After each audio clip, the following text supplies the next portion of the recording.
एक गोष्ट तुमच्या लक्षात येईल, आपण प्रत्येक ठिकाणी वेगळे असतो. म्हणजे घरातले आपण आणि कामाच्या जागेवरचे आपण याच्यात खूप फरक असतो.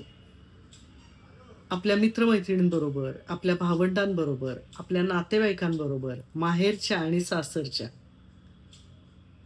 अशा प्रत्येकांबरोबर आपलं एक वेगळं रूप असतं.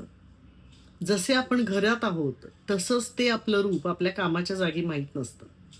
किंवा आपल्या माहेरी आपण जसे आहोत, तसे आपण आपल्या सासरी नसतो. आपल्याला येणाऱ्या अनुभवांमुळे, आपल्याला असणाऱ्या समोरच्या माणसांच्या स्वभावाच्या माहितीमुळे आपलं बरचसं वागणं बदलत जातं. कधी-कधी समोरची माणसं आपल्याबद्दल काय विचार करतात, हे आपल्याला माहीत असल्यामुळे सुद्धा आपलं वागणं बदलतं.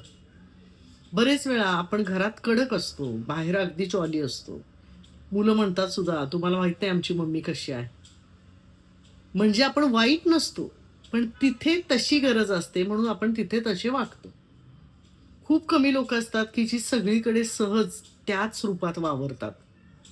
पण अगदी बोटावर मोजण्याइतकी विरळा. बाकी आपण सगळे उत्तम ॲक्टर असतोच. जिथे-जिथे, जसं-जसं गरजेचं आहे, तसं-तसं उत्तम ॲक्टिंग आपण करतो. काही ठिकाणी मनापासून खरेपणाने वागतो, काही ठिकाणी दिखावा सुद्धा सुद्धा करतो. पण हेच सगळं आयुष्य आहे, नाही का? सगळ्या लोकांबरोबर समान प्रकारे वागत राहिलो, तर खरं तर आपण वेडे ठरू.